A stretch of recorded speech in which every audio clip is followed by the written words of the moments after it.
Wait, I made a new poll. Where's my poll?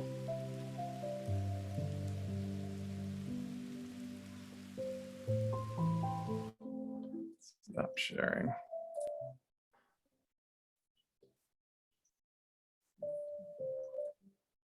Get rid of that.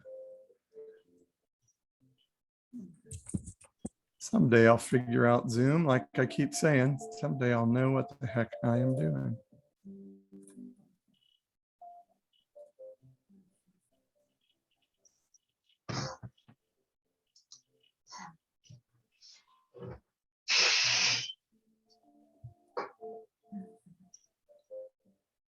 Huh. I made a poll earlier, but it disappeared. Hmm.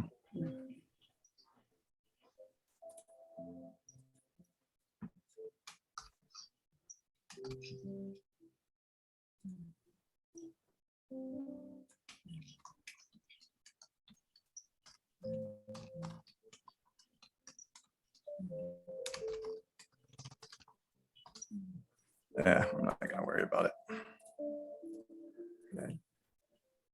Forget you, Zoom.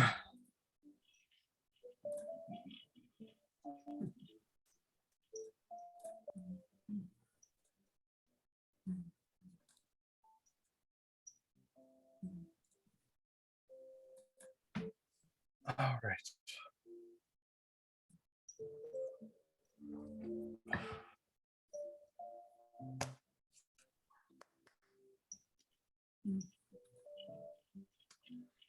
Jennifer, you're in like the cosmos there, man. Look at you.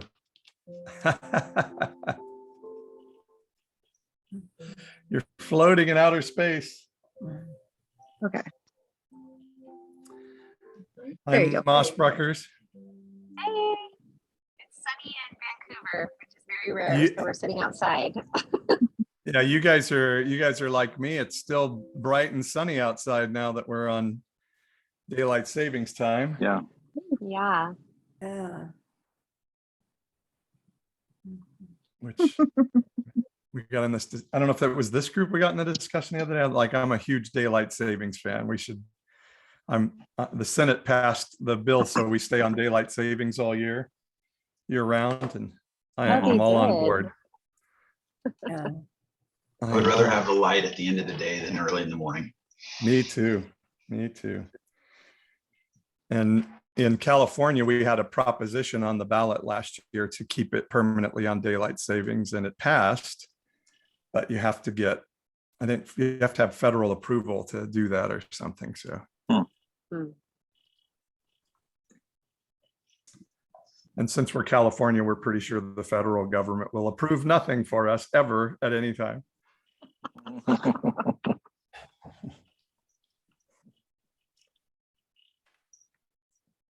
I'll prop it up different. Yeah, maybe. I keep thinking one of these days we're gonna say, hey, Oregon and Washington, maybe British Columbia, Hawaii. We don't like Mississippi that much, do we? Let's just break out on our own and see what happens. So Yeah. let's just go it alone. You know, there are Christian militias up in South Dakota that are planning that. They want to take North and South Dakota and Idaho, Mhm. and they're armed. And they're Yeah. up there. That thinking I've God has ordained it. Wow. we've heard there are camps like that up in the mountains here where we live in Central California too. Yeah, Yeah, there's some in Eastern Oregon. You know, there's people talk about it. Militia camps and things like that. yeah. For I God. live in Alabama, which is basically its own planet at this point. So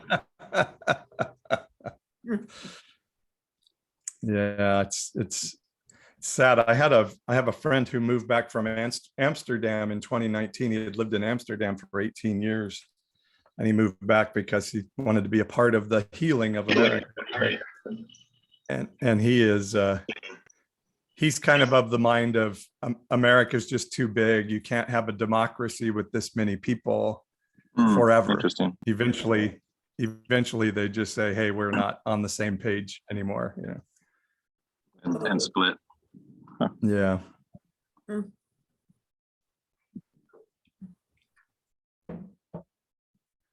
So I don't know. It could be. I don't know. All right, everybody, put your name and location in the chat room so everybody knows who you are and where you're from. We've got a couple of new faces. There's supposed to be a couple more people coming, but we'll see if they do or not. Dave, it was your birthday the other day. Happy birthday. Thank you. I don't get too excited about turning 68, but you know, it is what it is. Oh my gosh, I got an email invitation. Next year is our 40th high school reunion. I was just like, oh man, I feel really old. I didn't expect to live to 40, much less 40 years after I got out of high school. I got an invitation to a 50-year high school reunion back in Texas, and I never said I'd do it because people just get older. But anyway, I'm thinking about doing it. Nice. Yeah. They're fun. I put on our 50th reunion and I talked to a woman who was 103 and she said, Margie, don't feel old at 73. I don't even remember my 70. So it's all relevant. True. She's quite a character. She thought Calvin Coolidge was a horrible president. It was Calvin Coolidge. When was he president? And she was alive when he was president. So Natalie, where are you at in Utah? I'm like 20 to 30 minutes out of Salt Lake City. It's in a suburb called Layton. Called what? Layton, L-A-Y. Layton. Okay. Back in a minute. It's beautiful country there. How long have you lived in Utah? I moved here after I graduated. I lived my whole life in Texas, and then I moved last May, so it's almost been a year. So working here, very working on getting into law school. Oh, wow. Okay. Okay. All right. Well, we'll get started. And again, just a reminder, I do bring some teaching and some things from my viewpoint. A couple of things that are important to note is that I'm never telling you how you should think. I am telling you what I believe and what I know and what I share from my perspective, which sometimes people ask me to do. And I'm mostly encouraging you to then think about it for yourself, research it yourself, see what you find out for yourself. And we absolutely can disagree on the things we're talking about. And some of the things I'll share are things that I think, but I don't know for sure. And I think part of the problem in our country today is everybody wants certainty. And so we'll settle for bad answers over living in gray areas. And I think if we're strong people, we learn to live in gray areas so that we can be more inclusive of people around us. Other thing is I am recording this and probably will put it out public at some point, sometime. But if you ever, I want you to feel free to share. And if you ever share anything and you're like, ooh, I don't want that ever to go public, we can edit. This is not going out live over YouTube or anything like that. So you can just reach out to me and say, oh, I'd really like that to be cut out, and we can do that. So don't let the recording cause you to feel you need to hold back from sharing anything that you would like to share to this group. All right. And you can jump in at any time. There is a way to raise hands in the chat room, but when I'm doing a presentation, I don't always see, I'm sorry, not chat room, but in Zoom. But you can always just yell out, hey, Paul, and jump in and we do a little chat around that. So it is a discussion, not a lecture, but having said that, now let me start to lecture. But welcome everybody. I'm really glad to see you tonight. And time is without question our most valuable and most limited resource. And so it's always an honor to me when somebody will give me time. And so I just want to look at all of you on the screen and say what an honor it is to share this moment with you. And I recognize the beauty of who you are as a human being, as a creature of the universe, as a created being from God, if that's your theology.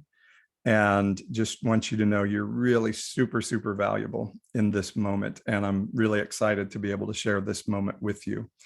So we're going to talk about tonight rethinking community and rethinking sexuality and hatred. I roll around on the names of these a little bit, but this is kind of where I landed today. And so this is what we're going to talk about. Oh, I need to do this so we don't block the screen. Okay. So this is class number 4 of our deconstruction group. And if any of you missed earlier groups, they are recorded and I can share them with you if you want me to. So reach out for that. So this is one of the questions I'm most asked in my life is, you know what, I need to check something real quick. I may have the wrong, I guess we're okay. Oh yeah, I do have the wrong presentation. Golly gosh. Excuse me, guys. Sorry about that. I don't Right. know how I was thinking the topic was, how can I be right and the church be wrong? That's right. I have the wrong presentation, don't I? What happens? What did I do after I've been working on that thing all day and all night? Let's see. Okay. And yeah, and on that question of how can I be right and they be wrong, I'm calling it, just in my rethinking mode, of rethinking community and what that looks like. All right, so here we go. Let's start over and act like that didn't happen. And we want to share. Where are you? Presentation. There you are. Maybe that's why you couldn't find your poll. Yeah, I guess so. This is crazy. Someday I'll have tech crews to do all this stuff maybe. But now I can't find the presentation when I want to share. Okay, there it is. All right, finally got it. So these are kind of the points we're going to hit today about. I'm going to talk about the vantage point of a sincerely wrong church, and the church's history is one of a church that will be wrong from time to time. As we're thinking about how can I be right and they be wrong, let me promise you the church can often be wrong. We'll talk about the status quo and the pull of the status quo, and the fact that the Bible, in my estimation, is not anti-abortion or homophobic, and that loving our neighbor and enemy is a command, and how do we live by a different spirit. And so this is kind of what Christianity has come to be known. And I always wondered, sort of as a kid and a young person growing up in the church, why did I have to look like this? And I think it's a good question, because the church became known throughout our move into sort of right-wing beliefs for what we're against more than what we'll know. And the last time I looked, when I was a senior pastor, and I stepped out on New Year's Day 2019, so these things could have changed. But the last poll I saw is that the number 1 and number 2 things the American Christian church is known for is being anti-abortion and anti-gay marriage. Those were the top 2 things. And then I think following Jesus was like 4th or 5th. And I think that's a church that has its priorities way out of whack. And so how did we get here? Well, I always start with Saul of Tarsus. We talked about the good old Apostle Paul and the Bible last week. This is what Saul said about himself, or the Apostle Paul writing. And again, one thing that I learned is Saul did not actually have his name changed to Paul through an encounter with Jesus. That actually is just the Aramaic versus the Greek version of the same name. Saul and Paul are the same name. So it's just differing writers writing from a different perspective. So these guys would call him Saul, these guys would call him Paul. And I always heard he was transformed and name changed and all that. But actually, I learned that that's not true. But this is what Paul said about himself. I am a Jew born in Tarsus in Cilicia, but brought up in this city, Jerusalem, educated at the feet of Gamaliel, according to the strict manner of the law of our fathers, being zealous for God, as all of you are to this day. He says this in Acts 22, and he points to being a student of Gamaliel, who was one of really the top two leaders of Jewish thought of that day, and one of the teachers. And Gamaliel is mentioned in Acts as speaking in the Sanhedrin. He's mentioned in the writings of Josephus. He's mentioned in the Talmud. So Gamaliel was a big deal. And like when Jesus was arguing divorce with the guys, one of the schools of thought was a Gamalielian school of thought. So here's Saul, who was brought up and lived in Jerusalem, moved to Jerusalem so he could be in the center for biblical studies, in the best school for biblical studies, under the best teacher, or one of the two best teachers for biblical studies in all the world. And out of that study, Saul's conclusion was, I need to go kill Christians, man, woman, and child, drag them out of their house and kill them. He was a very sincere, passionate guy. Saul was 100% sincere in his zealousness for his beliefs, but he was sincerely wrong. And so as you're thinking about, can I be right and everyone else be wrong? It's okay to think sometimes we can be really sincere about our beliefs. Your friends, family, and church can be 100% sincere and be 100% sincerely wrong. Did somebody want to say something there? I guess not. I just heard some feedback. So we see this in the Bible, that the church is sincerely wrong at times. Paul says to the Galatians, who vexed you? Who hypnotized you guys to go back to this old way of thinking? Of course, we know the golden calf was a time where the church decided they wanted the calf instead of Jesus. I think of this one when John the Baptist got beheaded. He was outside the castle screaming about King Herod, and he ended up losing his head over doing that. And I've heard some people say, look at how zealous he was for the word of the Lord. But this also was at a time where not long after this, John sent disciples of his to Jesus to say, are you really the Messiah? And this is the same guy that said, there he is, the Lamb of God who takes away the sin of the world. So sometimes the Bible shows us what happens without necessarily endorsing. And I think John thought it was really important to call out the king's sin, but we never saw Jesus go and call out the king's sin there. And so John ended up beheaded because he may have gotten a little ahead of himself with his religious zealousness. And of course, we know the story is that the people chose Barabbas over Jesus. So yes, the church throughout the biblical history has been wrong. And then in modern history, the church has been wrong as well. And of course, we know the Roman Empire in 313 CE, Constantine, the Roman emperor, ended all persecution of Christians and declared toleration for Christianity. And then not long after that, Christianity became the official state religion of the Roman Empire. And that led to ultimately the Crusades. 4 times the Church of Rome ruled that people needed to go out of service to God and go take the Holy Land back for God. And in the midst of that, they would stop over in Christian Constantinople, and they destroyed the city of Constantinople. And this is a big reason why we have a Roman Catholic Church and an Eastern Orthodox Church, because this really put a rift between 2 different segments of Christianity. Of course, Christianity was a supporter of Adolf Hitler in Nazi Germany. We hear about the Bonhoeffers, but that came pretty much later. For the most part, the state church were supporters of Adolf Hitler. The church can be wrong. Of course, why do we have a Southern Baptist Conference in the largest Protestant denomination in America? Because those Southern Baptists were not going to have people of color attending church with them. This is why we have a Southern Baptist denomination now.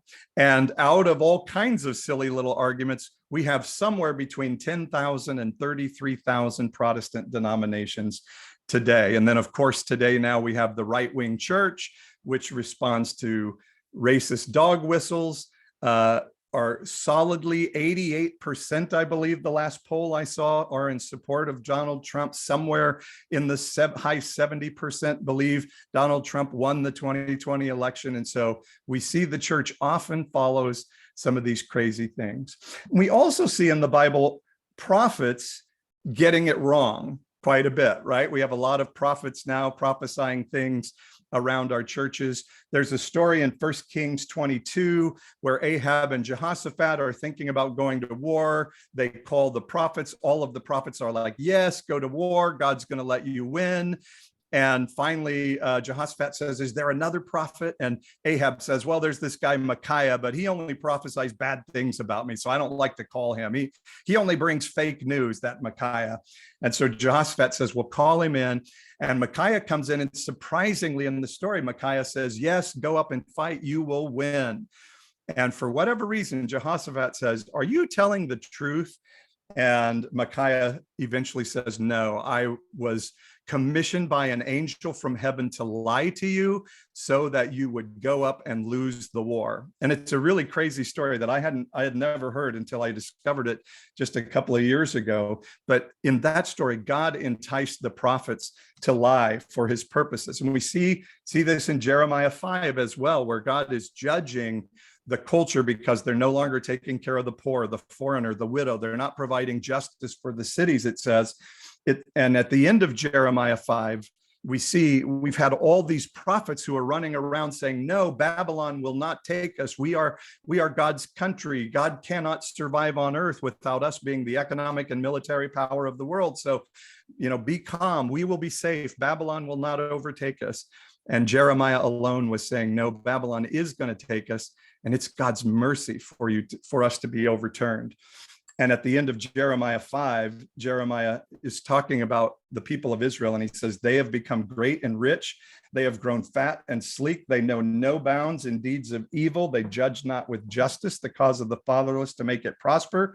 And they do not defend the rights of the needy. Shall I not punish them for these things, declares the Lord? And shall I not avenge myself on a nation such as this? And it ends with this sort of chilling passage. An appalling and horrible thing has happened in the land. The prophets prophesy falsely, and the priests rule at their direction, and my people love to have it so. So not only do we have false prophets in the season, but the people are loving. Their itchy ears are saying, yes, give us the false prophets who will tell us what we want to hear. And it kind of reminds me of the church today a little bit, that we have too many prophets running around to count that are saying things that are prophesied, I believe, out of a political, ideological filter. As the Bible says, the spirit of the prophet is subject to the prophet, and they prophesy falsely out of these. And so I have a video that I did recently on TikTok to talk about this. So I'll play that for you here. Hey, good news, everyone. God wanted Putin to invade Ukraine. Take it away, Pat Robertson. I think you can say, well, Putin's out of his mind. Yes, maybe so. But at the same time, he's being compelled by God. I've been hearing this shit all my life. Everything that happens in the news. Did you hear? This is it. The second coming. The rapture's about to happen. Better get ready. And God is getting ready to do something amazing, and that will be fulfilled. He went into the Ukraine, but that wasn't his goal. His goal was to move against Israel ultimately. I'm sorry. The evangelical God that wants Ukrainians to get terrorized, killed, isn't a God worth worshiping. And the goal of that God is to have Israel invaded so that Jesus can come out of the sky and slaughter millions of humans. So I just say that is what's coming up. Is Putin crazy? Is he mad? Well, perhaps. But God says, I'm going to put hooks in your jaws, and I'm going to draw you into this battle, whether you like it or not. Geez, and Christians wonder why people are leaving the church as fast as they can. So there is Pat Robertson's view of that. I have one more that I just have to play for you because it's just sort of beyond belief sometimes when I think about it. And let me see if I can figure out the tech to show this video to you as well. And then I want to stop for a second and let you guys share what you think about the church and the possibility of the church being wrong. But here's a video from another prophetess that some of you may know. To those who chose to cheat and steal and lie, they shall have every curse come upon them that they have spoken over my president, Donald J. Trump. I say he is the president. He won. And in 2021, you will see that he won. And I say I will replace the one who boldly dares to step upon the platform of my country and say it is his. For he has an evil, wicked agenda. I will not approve that agenda. I will not approve him. And no one should approve him. For I say he is wrong. He is illegitimate. And I will not confirm him. I will not talk about him.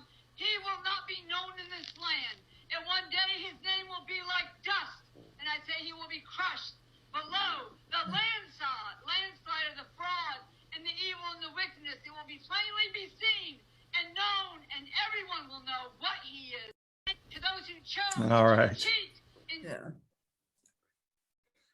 So let me stop for a minute, throwing out a bunch of information there.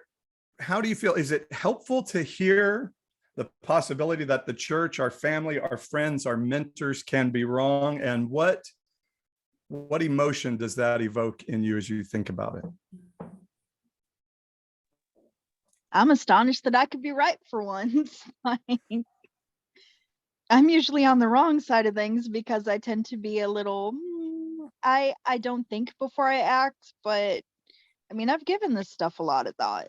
And some people comment on my Facebook page or send me messages saying, well, you've been brainwashed by liberal media. You don't understand. I said, no, I understand perfectly, because for about 34 years of my life, I was an evangelical, Republican, conservative, nationalistic Christian. I was like, but now I see it from the other side and I can't go back because I've seen it through the other side's eyes.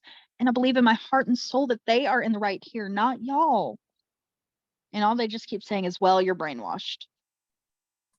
No, I was brainwashed when I was like them. I'm not anymore. Thank you, Jennifer. I wanted to say, I do some work on some other sites with these false prophets. And that one you showed of Kat Kerr, we have come to kindly understand that this woman needs an intervention. She is just totally off the mark. And I don't know the kindness of anyone who's got a mind about them in the right-wing evangelicals, that they don't take her and just take her aside, because she's gone. And I like what this one person said, how did we get here that these people are so far gone? But the only thing I wanted to bring up, do we throw the whole church out? I have some Methodist, very progressive Methodist church that have the gay pride flag out front. So can we do a blanket, and can we do a blanket on the Bible too? Something worth talking about. Let's still focus on how you feel about the church possibly being wrong, if that helps for now, and we can hit that as well, Margie. One thing about Kat Kerr, though, is she keeps getting platformed. She keeps getting invited to speak at churches and on websites. And so it's not only are people not reaching out to help her, they're still giving her platform. Right. I like the idea that I like the idea. I'm comforted by the idea that the church can be wrong. Not that I'm right, because I still am not sure about how I feel and think about everything, but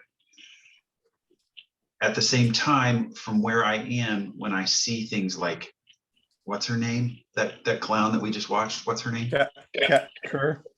Yeah. So when I see things like that, or even read posts on Facebook from people that are well-meaning, God-loving people, I unfollowed somebody this week just because of something they posted. I'm like, I don't need to see that.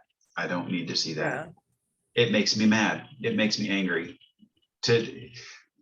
Personally, from myself, the pain and the frustration and the guilt and the fear that I lived with for years. Doggone it, why did you put me through that? So it's kind of comforting to think, yeah, they could be wrong. Thank you, Dan. Appreciate that. I'm going to say it's comforting to think that I can be wrong, but at the same time, there's a fear. So to identify an emotion, the emotion would be fear. It's like I've lived most of my life believing this about God and Jesus, and to think that, whoa, I could have it wrong is scary. And that's both positive and negative, but it's scary. And it's like, if a large part of your support group is the church, and if I were to go to them with some of the things that you're talking about here, they'd write me off. Yeah. You know, I'm a beady-eyed heathen, as Fred and that goes back to Sanford and Son. But anyway. Well, every time I get called a false teacher on social media, I give myself $10 in my Amazon fund, and it's getting fairly voluminous now. So nice. I found it really helpful, Paul, for you to go over the biblical instances when the church was wrong, and also kind of like the after biblical times, because this is something I've also been thinking about too. And whether it's my For You page and just like the people in my life or whatnot, but the phrase, like I think it's like the road to hell is paved with good intentions, has been just been a reoccurrent pattern recently. And it reminded me of that quote when you read how like our friends and family can be 100% sincere and 100% wrong. I'm kind of battling and like realizing how it's how your actions are perceived that's more important than your intentions. And like one short example is like my roommate. She's changed now, but we had a discussion about, you know, the LGBTQ community, and she was saying like, well, Natalie, like I 100% believe that telling these people that they're living their life, the way that they're living their lives and the types of people that they love is wrong, is loving. Like she viewed that as loving. And you know, obviously I told her how that probably wouldn't be received like that, but it's sad to think that some of these people really do believe that the hatred that they're spewing is like legitimately, you know, from a good place, or like, you know, they really think that they're doing the right thing. So it's making me think a lot. I just wanted to say that. yeah, it's good. And Margie, I made a note, and we will come back to your question a little bit later. And if I forget, remind me. One thing I would say, just, and we're going to hit this a little bit more, but I think that fear of, well, am I going to get it wrong? And we're going to talk a little bit more about that down the line. But I just want to say this here. Like, I think getting it wrong means landing in a certainty of a community and being in bondage to that community. You know, that, like I was talking about, I think at the last class or one of the earlier ones, that the Jewish belief is we are in community and scripture flows with us in community, and we figure out what scripture means to us as a community. In Christianity, we gather around belief. Community is built around belief. And if we disagree, you lose community.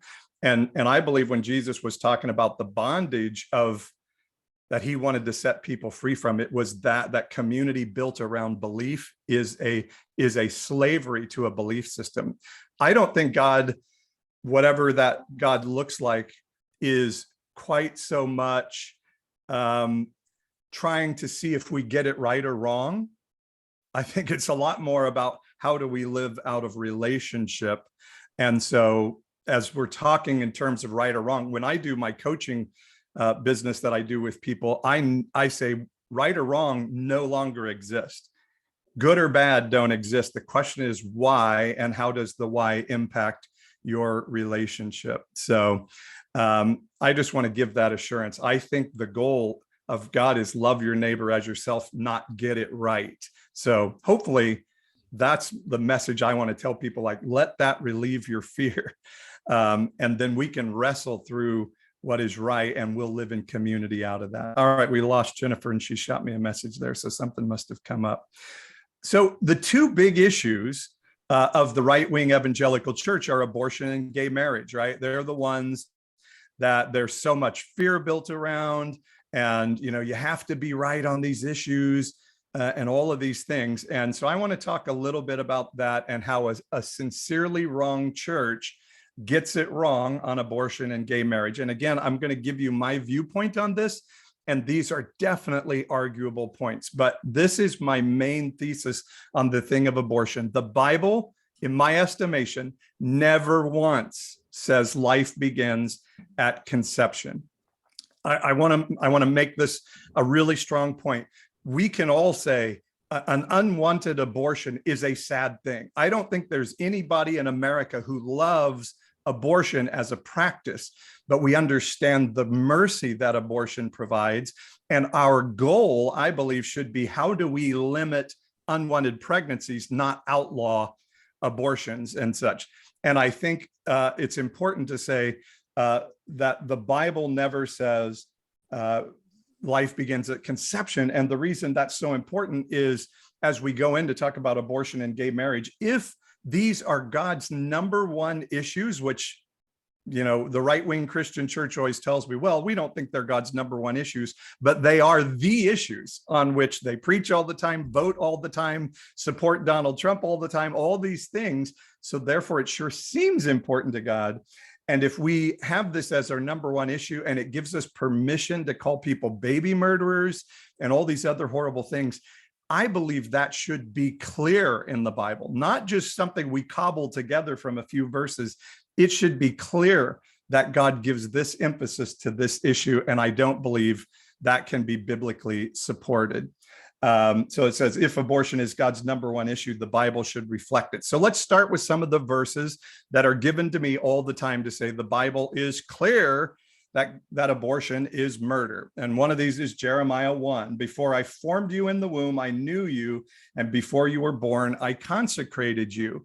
Well, part of the problem of saying this is a clear verse, saying that life begins at conception, is this little word before right here. This verse actually says, God told Jeremiah, I knew you before you were in the womb.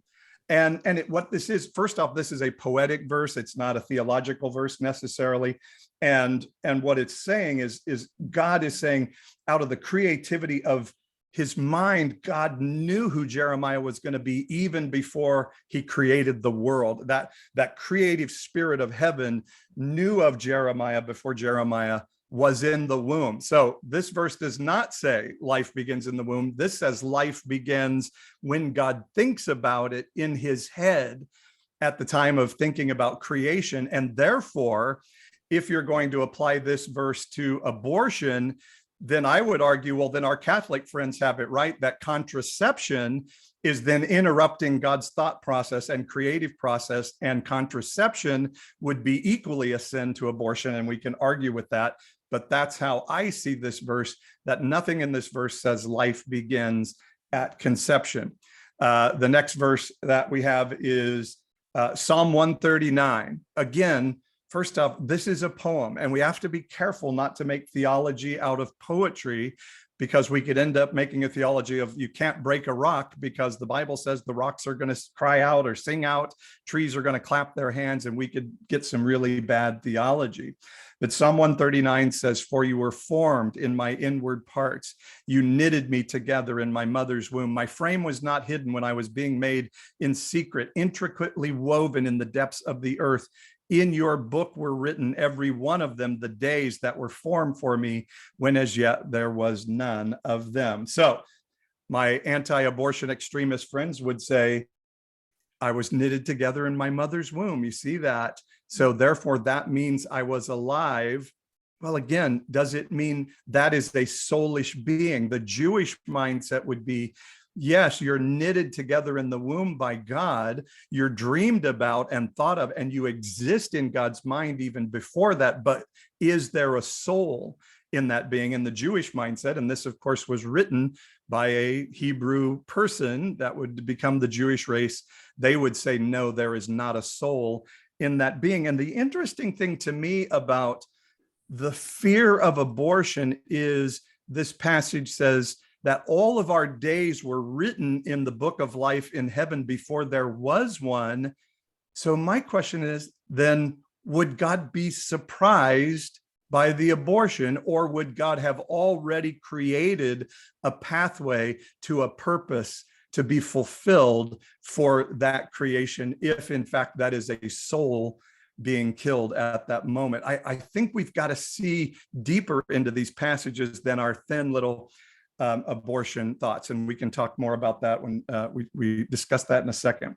So the third passage then is thou shalt not kill. Again, there's nothing in that commandment that says when life begins and when murder, when a ending of a potential life becomes murder. You can argue that that covers abortion, but you can't say the Bible is clear. Then there's Luke 1, when John leaped in his mother's womb, in Elizabeth's womb, when a pregnant Mary walked into the room. Now, the danger again of this saying, see, that's a live creature in the womb, is the Bible anthropomorphizes all kinds of characters. And we know that fetuses move in the womb, they respond to stimuli. But again, you have to say, does that then create a soulish being, or was there something in the spirit of the mother that caused the fetus to respond to the stimuli happening? So again, I could make an argument that that's a case to be anti-abortion, but is it clear, which is my standard for calling people a baby murderer? And I would say, no, that is not clear. We also see this passage in Exodus 21, where the Bible seems to value the mother's life over the fetus life, that if two men are in a fight and a pregnant woman gets hurt and she miscarries, the man has to pay a fine. But if the woman dies, if the mother dies, the man pays with his life. So by the choice of penalty, it shows that there is a greater value for the mother's life than for that of the fetus in that passage. Numbers 5, some people say this is a passage where a potion is given to Moses to create an abortion. In my study, I don't believe that's true. I don't believe that's what this passage is about, but you can go read it sometime. And I'm just putting it out there because a lot of people use this. It is a test for the adulterous woman. And it's, they make this potion, she drinks it, and if her belly swells and she becomes unable to bear children, then she is an adulteress. It's a really crazy mystical thing. But if she doesn't, then she's not an adulteress, and the husband has to take her back. And it's a really crazy thing. I actually don't think it's an abortion potion because there's a whole lot more going on there. But I just wanted to make sure you guys knew, because I hear that one thrown around quite a bit. The Jewish belief, by the way, for most Jews, is that the soul either enters at first breath, or there is a line of Jewish belief that a human being has a soul when there is a viability of life. Everything in all the Judaic laws, of the Levitical laws and all that, is about perpetuating the race and perpetuating the households within that race. So a baby that was born with little chance of survival would not be considered an appropriate or good thing to happen in the lineage. And so they would say, well, that baby never had a soul, and so therefore would not be in the pecking order of the children or all of the things. It would not even be considered to have been born because it didn't fit into their structure of family lineage. And so there is a belief that a soul didn't enter into a body until that body was viable. We also see the Bible talk about Adam being fully formed but not alive until breath came into him, and the same with Ezekiel's army. They were fully formed with tendons and bones and skin and sinews, yet they were not alive until breath came into their body. So most Jewish people, would say they are pro-choice almost universally across the country.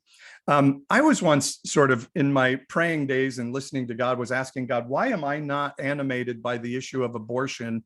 And I really felt like what God said to me that day, or heaven spoke, or the universe resonated in my spirit, whatever your philosophy is on that.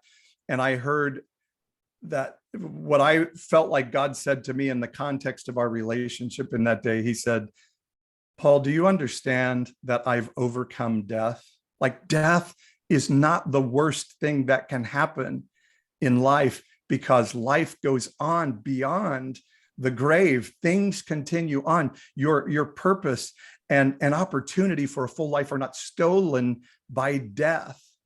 And as I heard that, I began to think, and again, I thought back to Psalm 139, all our days written in the book of life before there was one. So God is not shocked. If God is who evangelicals say he is, then he's not shocked by the abortion. He's not caught off guard.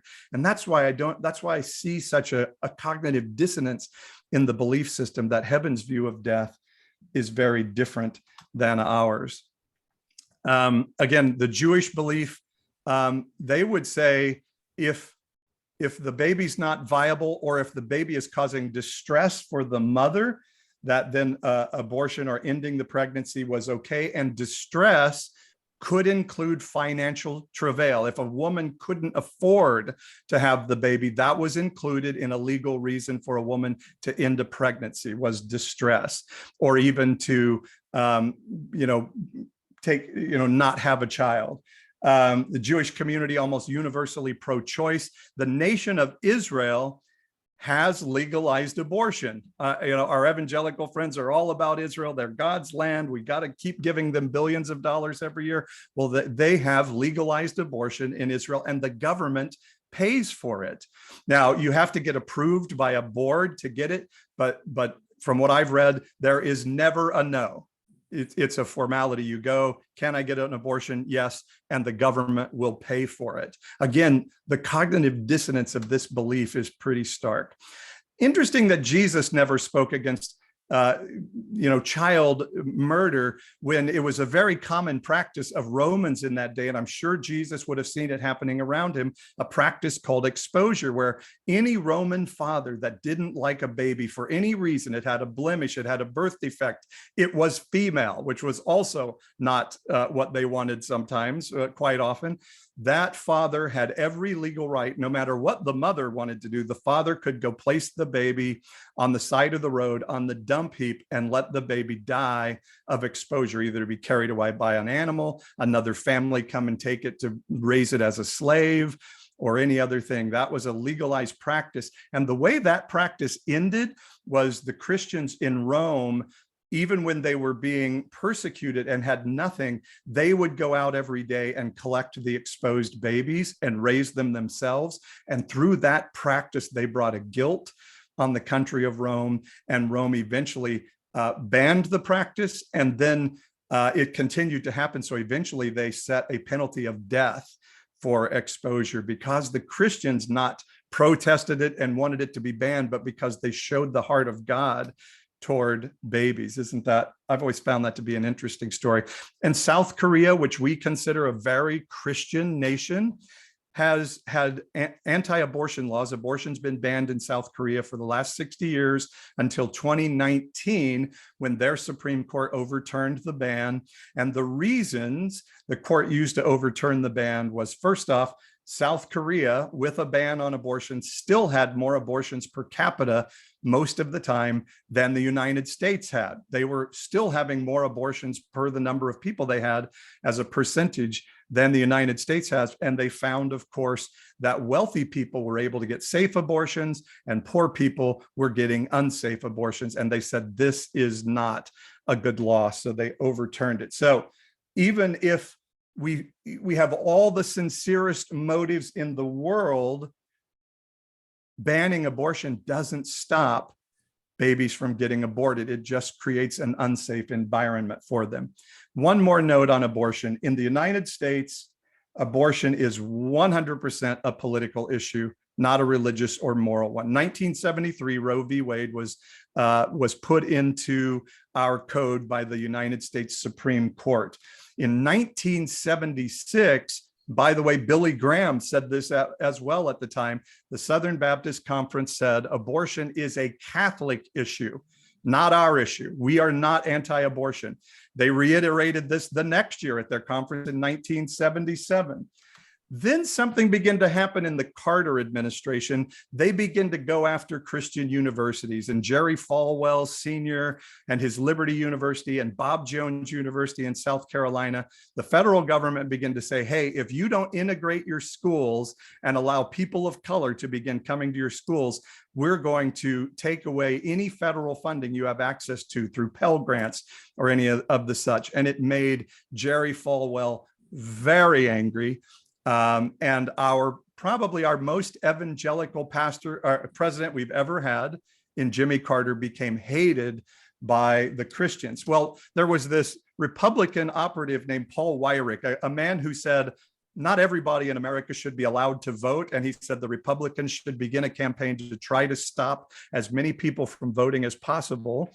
In 1979, he came up with this idea of, hey, we can't use racial equity issues as a way to try to get votes. But I think we could take this abortion issue and make it into a moral one and start to manipulate Christians to vote Republican, and particularly Southern voters to vote Republican. And he met with Jerry Falwell, and the moral majority was born out of that conversation.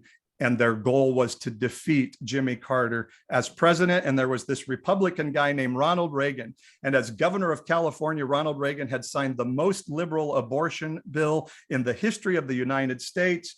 But once the moral majority was formed, suddenly Ronald Reagan became the most staunch anti-abortion president ever.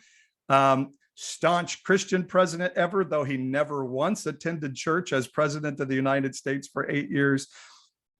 This was a political issue weaponized by the Republicans to get Jimmy Carter out of office. And we still see that practice going on today. I liked this quote from a poster, a creator called The Naked Jesus.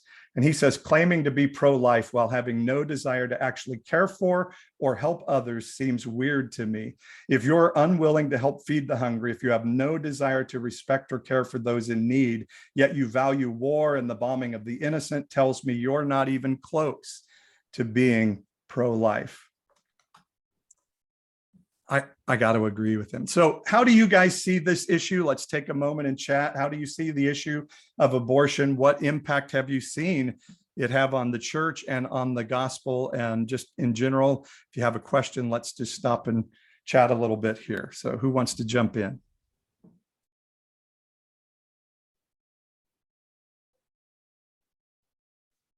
Well, like we talked about before, when does the soul, what's the definition of eternal? You know, we often think of after we die, our soul is eternal, but eternal means eternal. Doesn't that mean before as well? So no beginning, no end. So yeah, if God knows that there's going to be an abortion that takes place, it's like we feel like that soul has been taken away or that soul has been destroyed or something like that. But the soul is eternal.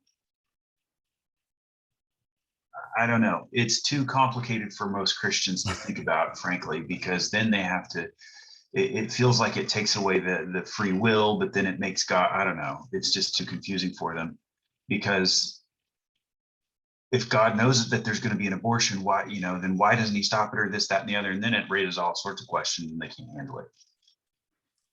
But I have an uncle who has his doctorate in theology, is very well known in circles that he's in. And I had to unfollow him on Facebook because he regularly posted long, drawn out posts encouraging people to vote for Donald Trump because of the abortion issue solely. because of that issue. I just couldn't understand. I don't know. What do you And- guys think of my premise that needs to, if that's an issue that drives us in that direction, it should be more well-defined in the Bible? Absolutely. I'll chime in here, Paul, because this is a Adam and I, we've been married for almost 20 years, and we rarely disagree politically, but this is an issue that we have always disagreed on to where we've gone to bed some nights like not talking. But Oh, no. but I mean, it's good that we're talking about this, because I think this brings light to, I've always believed in pro-choice. And what you said about the fact that God knows. I mean, if we believe in a God who's all-knowing, all-seeing, he already knows, he's not surprised by the abortion. And I've always come from this view of, God's plan for people's lives. We just don't know what he's doing in their life, what he's doing with that situation. So I guess I come from a very non-judgmental aspect of that, as far as, I don't know what that woman's going through. I don't know, what made her choose to have the abortion. So anyway, and to damn someone for that, it seems harsh. So yeah, I mean, it's a good thing to revisit and talk about, because it's challenging, right? It Yeah. challenges. And Adam, it's It okay that challenges- if we disagree on that one, it's okay. Well, no, I'm not a damning kind of person. I'm not No, I don't he's point not, fingers at anybody. sure. We have three very dear people in our lives that their mother decided to not get an abortion and do adoption instead. And they're just, incredible humans, and I'm thankful that they're on the earth. And so, I mean, that weighs, I think it has been weaponized politically, and I think that's wrong. But from a moral standpoint, I can't reconcile in my brain how it's different than, murder or other, types of, killing another person, and where the soul starts, and, whether it's eternal or, God's not being limited, God being unlimited by time and space. I mean, you could apply that same sort of logic to anybody. I mean, to me going and murdering someone to, steal their wallet. Well, I mean, God knew I was going to do that. God, that's God's plan for that person's life. Does that mean it's not wrong for me to do that? No, of course not. Like, of course it's wrong for me to go murder someone and steal their wallet. So it's when you back it up into the womb, and you back it up into, a fetus that's, and where exactly the stage is, and if their heart is beating, and if they're dreaming, and if they have a mind, and whether they came out and have a breath, like, it's definitely a gray area. And one thing I really appreciate about you, Paul, and this group is that I do completely agree that we really like black and white, boxes, and we're generally just very uncomfortable living in gray areas. And that's something that the older that I get, I'm trying to just be more okay with living in gray areas. Our conversations with our evangelical friends, well, what about this? I don't know. Well, how do you not know? Well, I just don't. So and thank that's you. okay. Thank you, Adam, for doing us the service of presenting a different opinion than mine. I think that's a joy. And to do it without, being angry or firing back, or us firing back at you, I think that's a beautiful thing. Yeah. The interesting thing in those discussions, though, and I think evangelicals aren't really cognizant of sometimes, is the Catholic belief is contraception is also interrupting the process of life from God. And that's fascinating. Yeah. That not having sex, not procreating is to do Right. the same. So Yeah. that's kind of a I fascinating. also was not aware about Jewish culture. I didn't realize that Yeah. about their pro-life stance. Yeah, Kristen, I see your hand up. Hi, I'm not really one to jump out and share, but I just kind of am curious on why the church is so curious about, or is so curious about what people do in their bedroom. What is it any of their business? I mean, it's kind of like when it comes down to gay or trans or anybody from the LGBTQ community, or premarital sex or any of that. Why are they so hung up on what people are doing in their bedroom? Yeah.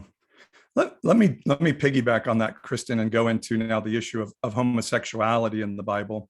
So I give us time and space to talk, because I think that's a part of the issue is the church's weird view of sex. And so, of course, we have these passages about homosexuality that are used to condemn our queer community, LGBTQ plus. Leviticus 20:13, if a man lies with a male, it's an abomination. 1 Corinthians 6, neither the sexually immoral nor men who practice homosexuality will inherit the kingdom of God. 1 Timothy 1, the law is not laid down for the just, but for the lawless, men who practice homosexuality, enslavers, liars, perjurers. So this becomes what has become a very famous word in the Bible, arsenokoitai, that word at the top of the screen. And arsenokoitai is a word that the writer of the writings of Paul, if it was Paul or somebody else, they invented this word. It's nowhere else in any ancient text anywhere, only in the Bible and only on these two occasions. Now, Romans 1 is another passage, and I'm not going to go into it just for time tonight, but Romans 1 is not a passage talking about homosexuality at all. It's talking about false temple worship. So let's throw out Romans 1 altogether.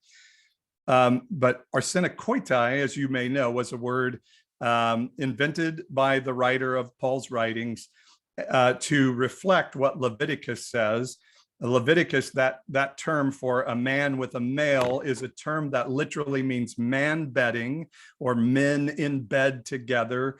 It can mean one man taking like the receiving posture with another man. So it's kind of arguable what the meaning is. And so with Paul, we have no idea what the meaning is because we have no other text to compare it to other than he took two words, arsen, man, koitai, going to bed. And that is how we get to the term homosexuality. But some of you may know there's a movie coming out soon called 1946, the movie, the mistranslation that shifted culture. And they have the theory, and they say they have the documentation to back it up, that until 1946 and the translation called the RSV, that those arsenokoitai was never translated homosexuality. It was translated as a sexuality that was out of a power differentiation, an adult male forcing a young male to have sex with him, which was very common in the cultures back then, that a rich, powerful man would take a child from a poor family and that child would become his sex slave in essence. And that was not uncommon in that culture at all. And so most people who are of this school of thought in 1946 thought is Paul was not talking about homosexuality between two consenting adults. He was talking about a sexual power differentiation, and that the RSV translation changed that in 1946. And then subsequent translations used the RSV translation to put homosexuality into their own text. And the RSV people later came out and said, you know, we made a mistake. That was not right. So anyway, that movie will be coming out. You can hear more about that. This is a Bible scholar named Dan McClellan, who I love, and he has a good take on this. So let's listen to what Dan has to say.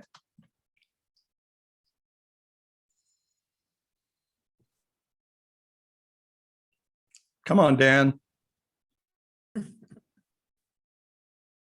Post then proceeds to make the common claim that the word homosexual was only added in 1946 as a result of American bigotry towards the homosexual community.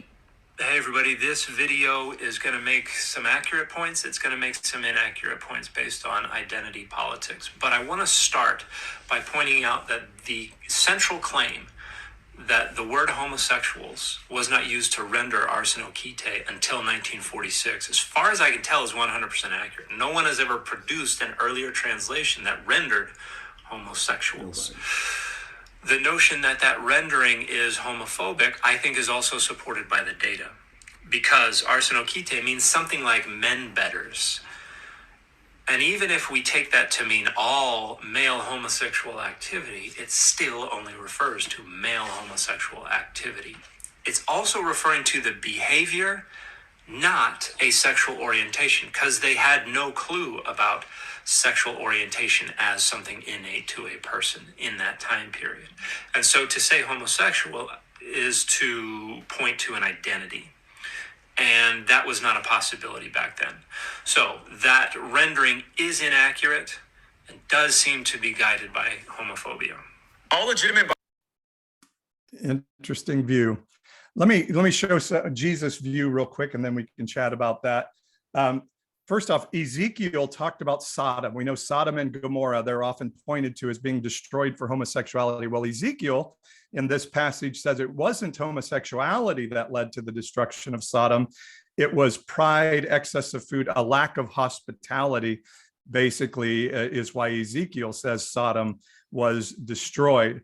And then Jesus said a couple of things that I find very interesting. First was this in his list of woes to the cities. He says, and you, Capernaum. And by the way, this kind of goes to your question, Margie. Jesus would often talk about people groups, and the Bible often talks about people groups and people as a group. And Jesus is saying, woe, Capernaum. Now, we can't assume everybody in Capernaum was under this curse, but the mindset and the spirit of the city of the people group was. And he says, you, Capernaum, will you be exalted to heaven? You will be brought down to Hades, for if the mighty works done in you had been had been done in Sodom, Sodom would have remained to this day. But I tell you that it'll be more tolerable on the day of judgment for the land of Sodom than for you. So Jesus never mentions homosexuality as a negative, not once, but he does say Sodom's going to have a better judgment day than religious Capernaum, where Jesus did most of his work and most of his miracles. And then he said this in Matthew 5. This is the exchange where we get one man, one woman. Oop, I left the little subnotes in there. But Jesus is saying here, you've heard it say, don't murder. But I say to you, if you're angry at your brother and call him a fool or raka, you're the one liable of hellfire. He's saying you are great at pointing out the murderer's faults, but you don't see the darkness of your own heart in the words that come out of your mouth. And whoops, I must have lost a screen in there. And later Jesus would talk about the eunuchs, that there are eunuchs that were born that way, eunuchs that are made that way by others, and eunuchs who are made that way in the service of God. And there are some that would argue eunuch was a word for an effeminate male, or a male that could not have a baby, could not procreate, or a male who had had genitalia removed. And Jesus is saying, hey, some are born eunuchs. Did you know that? It's really hard teaching, but some are born that way. And I think it's an interesting thing to throw into the discussion. Now to the question of Kristen, why does Christianity look so weirdly at sex when the Bible does not? We have all these stories in the Bible where Tamar fools her father-in-law Judah into impregnating her, and Tamar is in the lineage of Jesus. In Matthew 1, she's not excoriated for getting knocked up, if I can use that term. She's praised for it. Abraham wasn't punished because he took a slave girl and forced her to have sex with him and have his baby. He was punished for taking the promise into his own hands without asking God first. David, of course, paid the penalty of losing a son from having sex with Bathsheba and having her husband murdered. But then the next child that he has with Bathsheba becomes Solomon, the greatest king of all of Israel. So, and David was also known for having a virgin in his deathbed with him. And again, the Bible does not come against that. And Esther is one of my favorites because we love to talk about Esther and how great Esther is. Well, Esther had favor with the king. Why? Because she was really attractive and really good in bed. She was prepared for a year to look like the king wanted her to look and to satiate his sexual desires. And she did it so well, she was able to violate the law of the land and walk into the throne room. So there's a lot of stories about sex in the Bible, which makes us wonder why the church is so weird about sex. Here's another interesting thing. There's a lot of eunuchs that are in the lineage of men that did great things for God. Maybe we could call them that. Again, it may be arguable. Joseph wore a coat of many colors. That is the word pa'is. I'm not sure totally how to pronounce it. But then we see another Tamar, not the one that had sex with Judah, but this one was a daughter of the king. And it says she wore a long robe with sleeves worn by virgin daughters of kings. And it's the same word. The only time we see this word in the Bible are these two times. And one time it's Tamar wearing this outfit, and the other time it's Joseph. And I've heard many say the reason Joseph's brothers hated him is because he wore women's clothing. Now, of course, the early church couldn't have Joseph be a wearer of women's clothing. And so they said, oh, no, it's just a really vibrant, beautiful coat that his dad gave to him because he happened to look a lot like his mom, the wife that his dad really loved. Now, again, these are arguable extra biblical things I'm talking about, but I find them intriguing. And Jacob himself, remember, he was the kitchen worker in the kitchen with his mom, where the culture would have said Esau, the hunter, the rugged, hairy man would have been God's choice. But instead, God chose Jacob, the kitchen worker. God chose Abel, the gardener, over Cain. God chose David, the little shepherd boy, over his brothers. And David is said in the Bible to have loved Jonathan like a woman. And many say David and Jonathan had a very intimate relationship. And even Jesus himself was more of a passive guy rather than that big burly fisherman guy. The Ethiopian eunuch, Daniel and the boys in the fiery furnace probably were eunuchs, because when you were taken over by another country and they brought you into the royal house, you were made into a eunuch, so you didn't impregnate their women.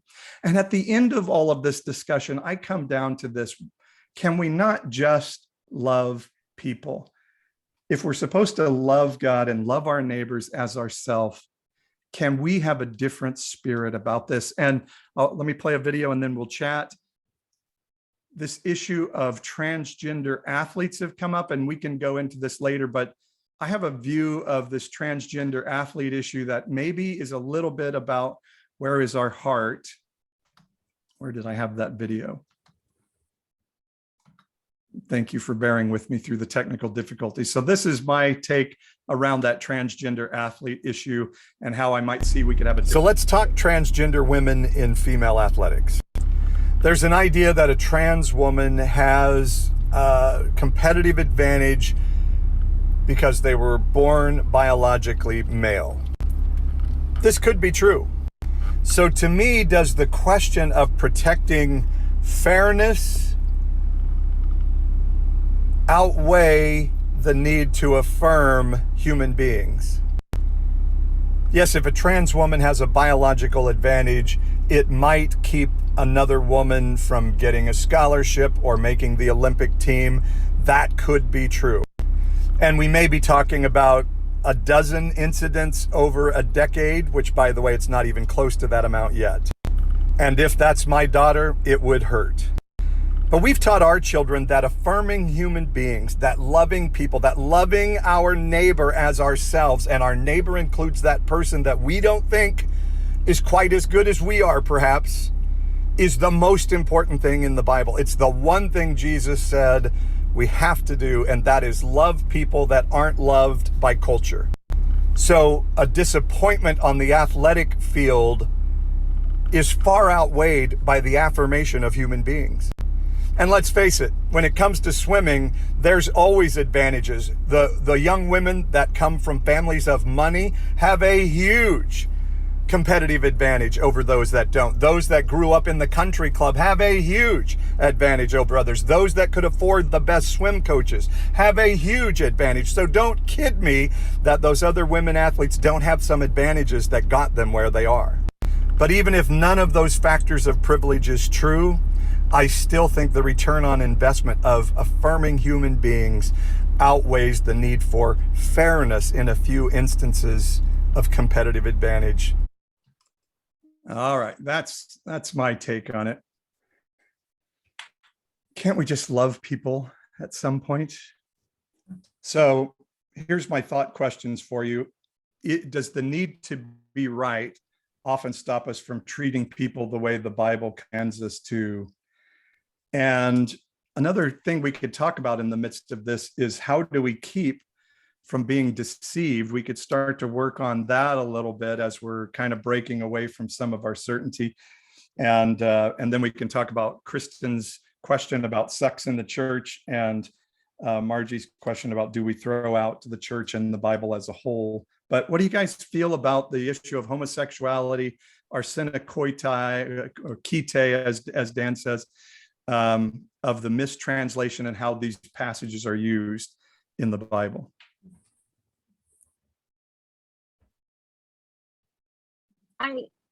I just think this goes back for me.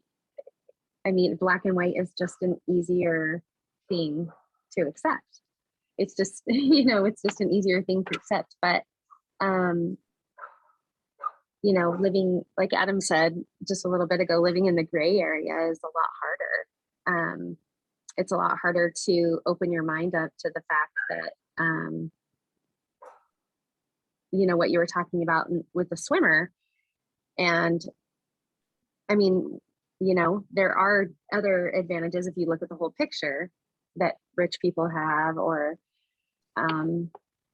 anyway, I think what I'm just trying to say is, I just think that the gray area is much harder to live in versus the black and white. And that's hard for me because I like things to be defined. And I think all of us do as humans. I think it makes life easier, right? When things are defined. And that's why everyone lost their mind during coronavirus, because everything was just so uncertain. And so, we didn't know what was going to happen the next day. And so I think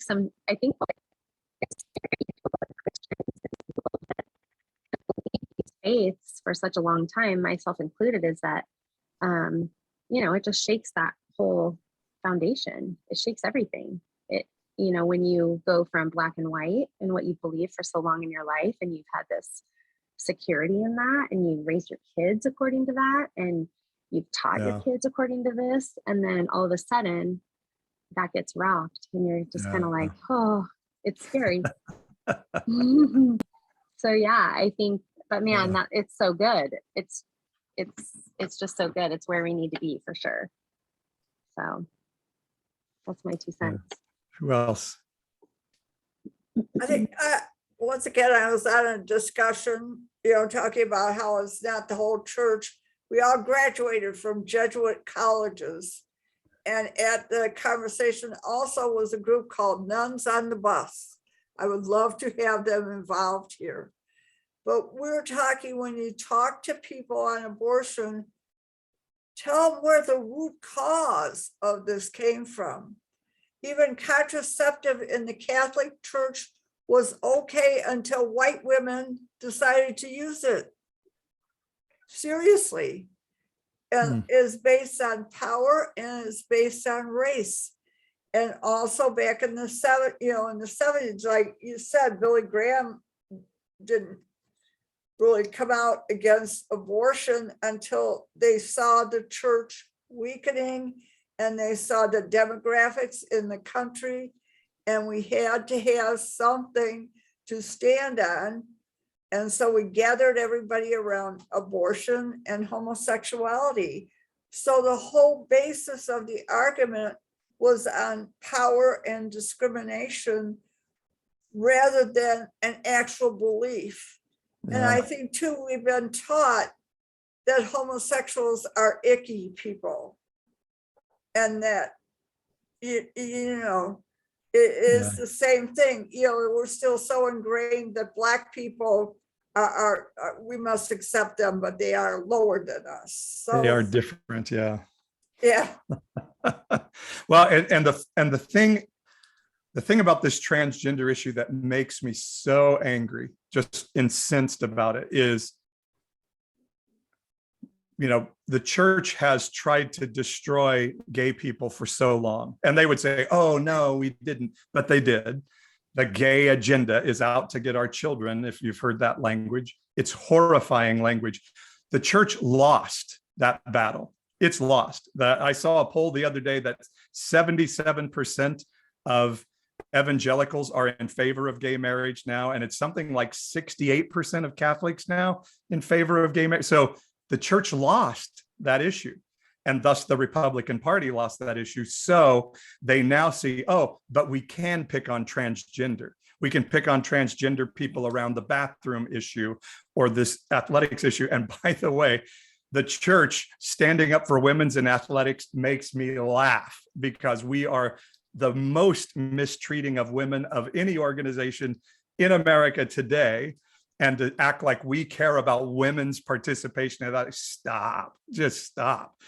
Sorry, I'm preaching now. I'll stop there. But so we're demonizing these poor people, and it makes me so angry, because we can't beat up gays anymore, because a lot of them are tithing in our churches now. So we're going to have to start to change that view, like we did on divorce and contraceptives.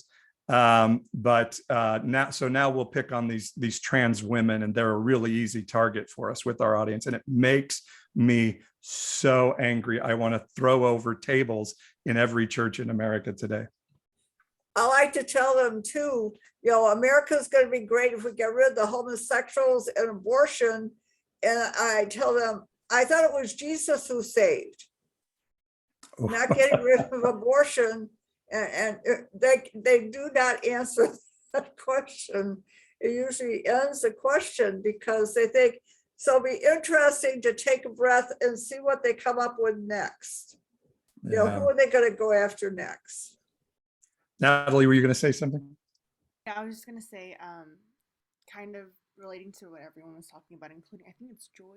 I'm sorry if I'm saying your name wrong, but I also am with you on the whole, I would prefer the black and white. I think it's just more comfortable and what I grew up with. And then I think my perspective changed a lot in college when I had closer friends who were in the church and in the LGBTQ community. And then the whole, everything we've talked about, the sketchy origins of that word that we were talking about. And also, there's this theological argument of side A, side B. Basically, people, different Christian camp groups who are saying either side A is we are totally affirming of people, the LGBTQ community, and then side B is we love and support the LGBTQ people, but we still believe that homosexual acts is sin, which is where I'm uncomfortably at. I do want to move to side A. I'm looking at all the evidence and whatnot, and I think it's a privilege. So as a woman in the church who has been, harassed and oppressed in a lot of ways, it's baffling for me to hear respected pastors and male leaders saying oh, I just never thought about the issue of women in the church and stuff. And it's well, of course you didn't, because you're not being you're advantaged in this particular system that we're in, where men are advantaged right now in the church. And so of course you probably haven't thought a second of it. And that's how I feel I am in this issue of the LGBTQ community. I have the privilege of it not being on my mind all the time, because I'm not part of that community. But this issue of if it is that homosexuality isn't in the Bible, and it isn't the narrative that the evangelical church is preaching, if that's not correct, and if that's not defined in the Bible, then that's a whole different story for the LGBTQ community and how we're treating them, because if you know, the homosexual, if the debate is that like homosexuality acts is okay, then like we have been so mistreating this community, and like that should be something that weighs on our conscience, and that is something that we should really fight to seek what is right. And I'm still on the side that even if homosexual acts are wrong, like we should still treat people like people and like love them. I'll always be on that side. But like when someone framed that issue that way, and how like, you know, it could be that we're just completely wrong in our hate, or like our hate for this community is just so misplaced and so misguided, like that just kind of shifted my perspective on how I view this issue. And again, I don't know the answers, and I'm so glad that Paul gave these examples, especially of like Esther and like Abraham and all of that. Definitely more evidence to me towards the side A discussion. But like, yeah, I think when we're in the dominant group, such as, you know, the heterosexual group, or like you know, men being in the men group, like it's easy to not care about the issues as much, and because it doesn't like directly affect you. But I just wanted to add that there. But I'm not trying to like attack anyone. I'm just trying to express a perspective. I think you shared beautifully. And I'll admit, like I was a side B for a long time. Like I was a pastor who would not perform a gay wedding. And for me, and I don't think this puts me on the other side from you, Natalie, on the issue necessarily. I realized though that we were inviting gay people to come to our church, and some of our friends came, but it was, yes, you're welcome. Yes, you're welcome. But oh, by the way, you can't do public displays of affection like our hetero couples can. And you definitely cannot lead a small group, and you sure can't work in our children's ministry.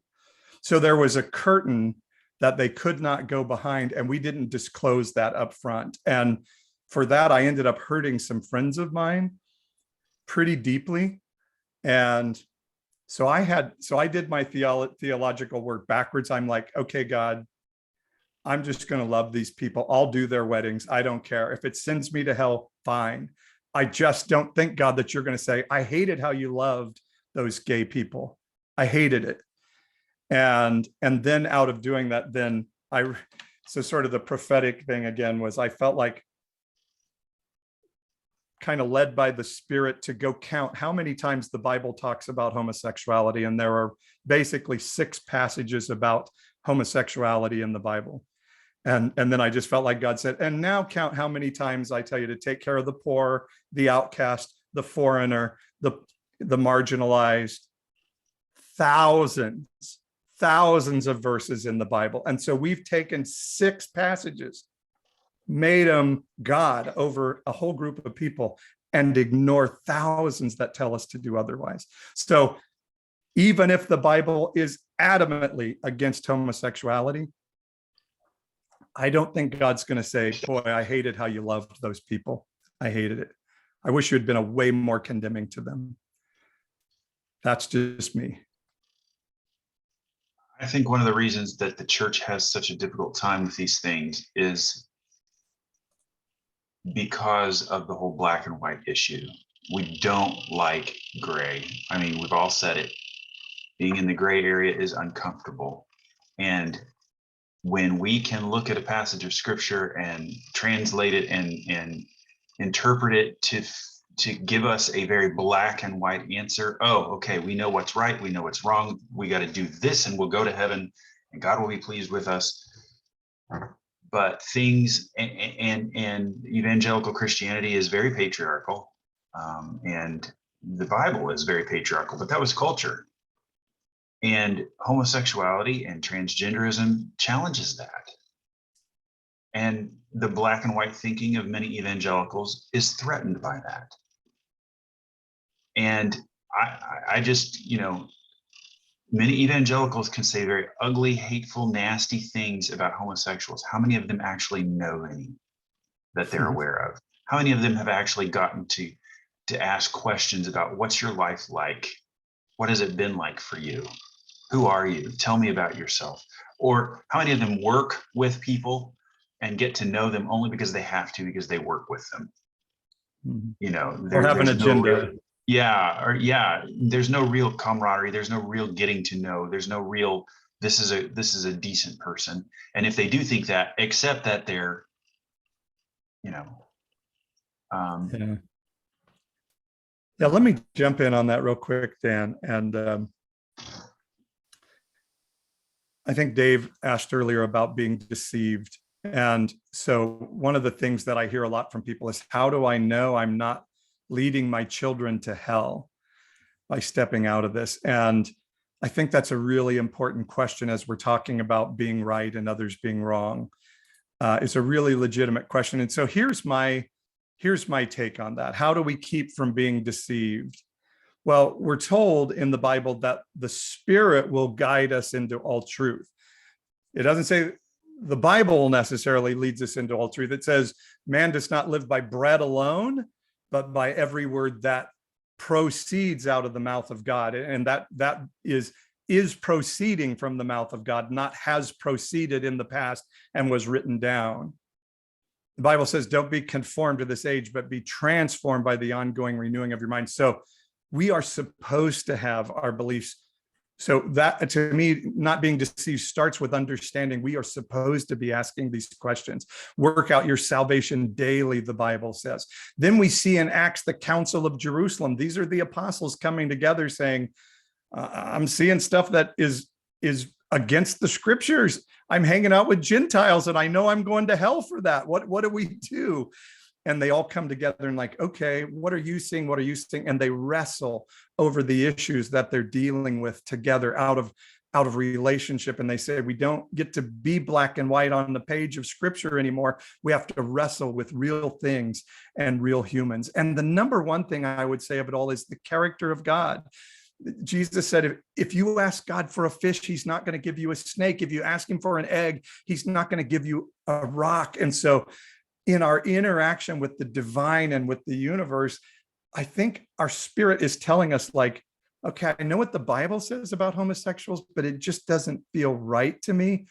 To me, that is the character of God saying, if you ask God to show you, he'll bring it to your spirit. And I use that because that's my tradition. I see God very differently than a binary patriarchal God.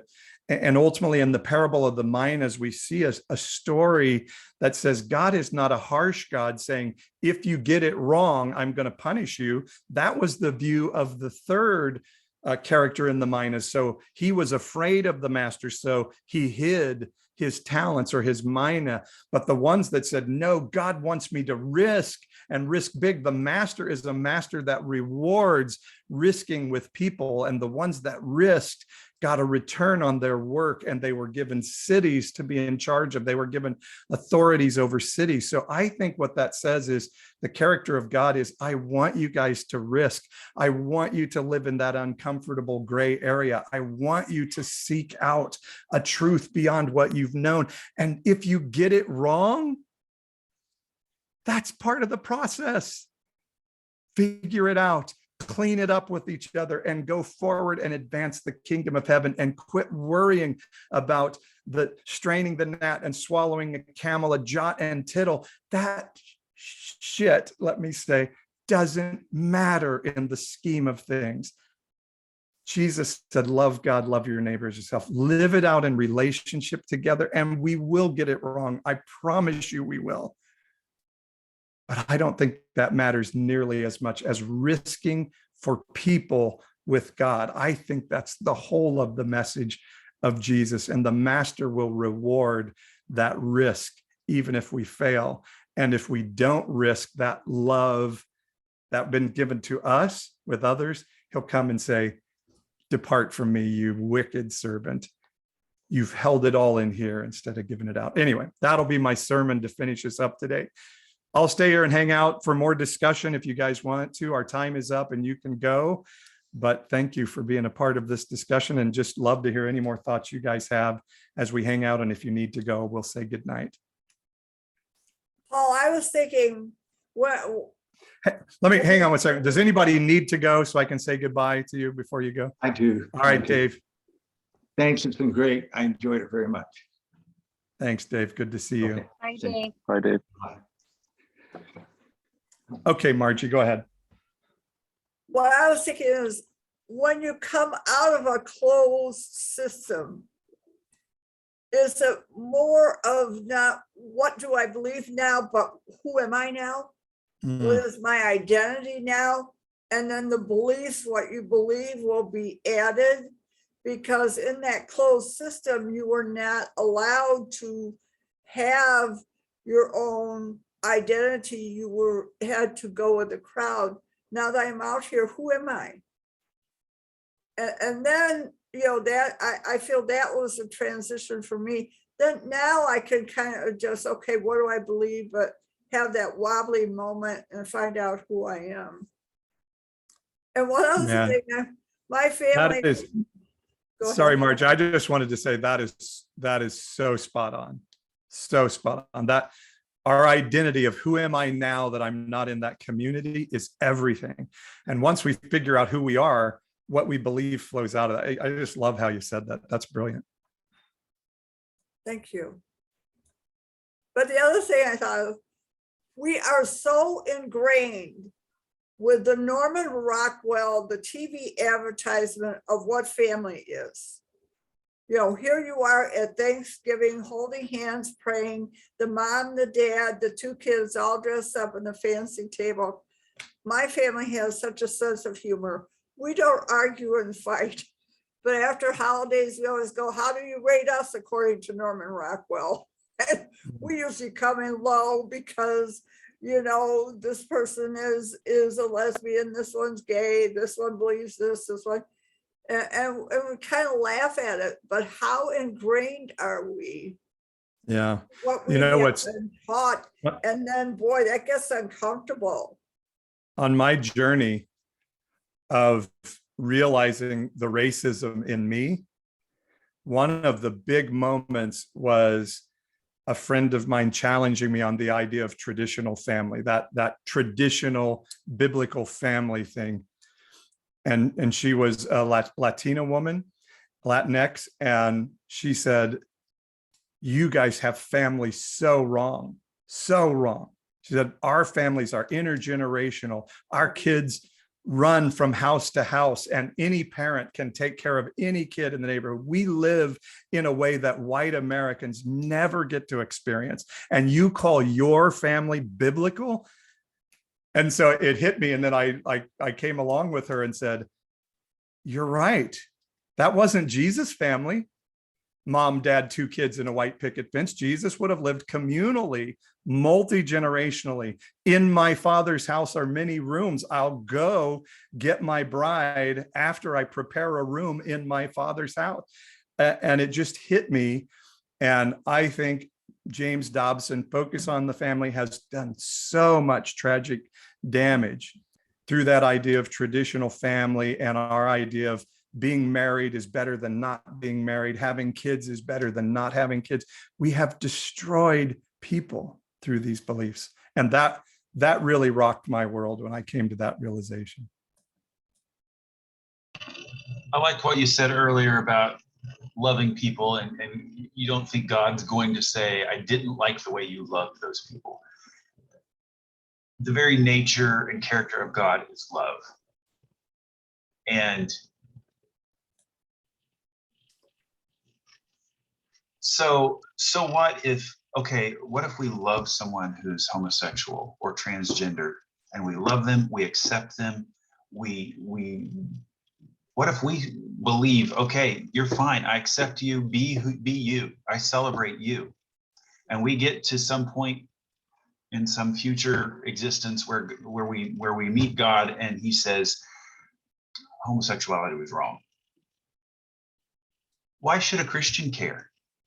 If they weren't trans or gay, why should they care? It didn't affect them. All they were doing was loving, which is what God said to do anyway. I don't know. I think about that. Like, what if we get to heaven and God says, "Oh, divorce was wrong. By the way, that came right out of Jesus' mouth. How did you miss that?" And we're like, "Yeah, but that was, white people did that. So, we thought it was okay.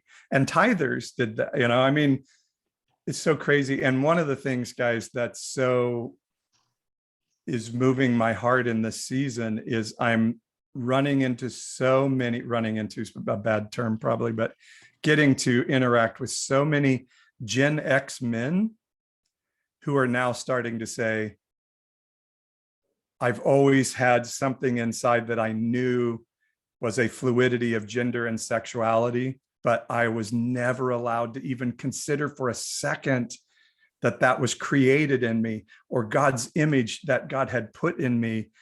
And as I'm coming into my later years, I want to I don't want to be hidden and ashamed anymore. I want to be out, and I don't want to just be out. I want to be celebrated. I don't want to be tolerated.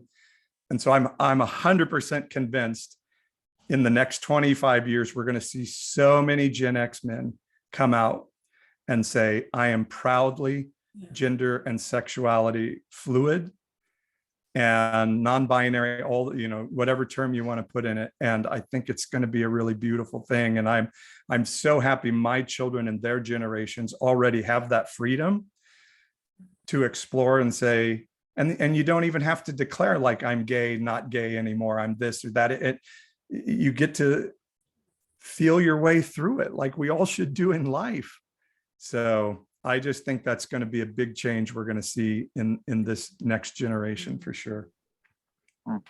I Go ahead. oh No, you go. oh I was just gonna say, I'm just thinking big picture, trying to wrap my head around all of this that we've been talking about. And I hear so many of my Christian friends saying, like, what is this world coming to? There's so much suicide and there's so much death and there's just so many people just being horrible to others. But what I'm grasping in all these conversations that we're having is like love wins, right? like the whole premise, or isn't that's like the homosexuals like tagline is love wins. But if we're focused on loving, like, I can't help but think that, suicide will go down and people wanting to, harm each other will go down, and, all these things that will start to happen, like, consecutively after one another, because love wins. It's, like they got it right. And, I think that's beautiful in itself. So I'm still in Hi, Claire. we're still in our call, but I'm still in Camp B, but not firmly planted. Like, I'm wandering around in looking for light. But the thing that's really struck me over the past probably 10 years is I've had this slow train of getting to know more people in the LGBT community. And the thing that strikes me about them is that almost all of them are better Christians than most of my evangelical friends. I mean, and by that I mean that they love people, they're generous, they're accepting, they're they're kind, they're compassionate, they put people ahead of other things in their life, and it's really striking to be like, oh, wait a minute, and that really gets me. Okay, well, gosh, it sure seems like they have the Spirit in them, even though they're not even like proclaiming Jesus, or that they're living this lifestyle or whatever, but gee, they seem kind of like a better person than I am. Like, wait a minute, and why am I saying they? Like, Yeah, exactly. Wait a minute. I totally agree. I keep running into non-Christians that are way better Christians than Christians. Yes. Yes. And I wanted to say something to Dan. It's something I went through in my life, thinking of God. I can equate it as a mother.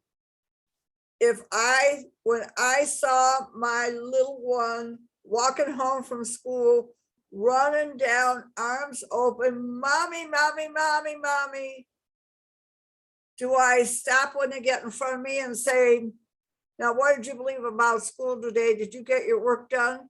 And, evaluate everything, or do I, in love, grab that child, hug them, and swing them around? Or if you see someone you haven't seen in years and have that connection, do you stop and say, what have you believed lately? Or do you run to them? And that's what I think of Father God, that he loves us first. And then, will gently correct us along the way. But I see those little kids running down the street home from school. I didn't care what they looked like. I wrapped them up and swung them around. So that's who I think God is, more than one who's going to call us on the carpet. That's point, Margie. Oh, go ahead. No, go ahead. Go ahead. No, I was just going to say, to that point, Margie, I'm reading this book called Surrender to Love. And I'm part of this book club that has a lot of my older Christian friends that I used to go to church with. And, they picked this book, and it came on Amazon, and Adam said, your book came. And I was like, oh, great. Here we're going to read some Christian book about, whatever. And and it's actually rocked my world, because a lot of it is imagining God, just like you said. And we don't imagine him like that. That's not how we've been taught to imagine him. So sorry, Dan, you can. Oh, you're fine. Yeah. And I've had moments in my life where I'm able to view God that way. Early childhood experiences, though, are very formative, and they're hard to overcome. And I realized that, and so I'm working on that. I had a thought that came to me about why the church is so just adamantly opposed to people. Why can't you just love people?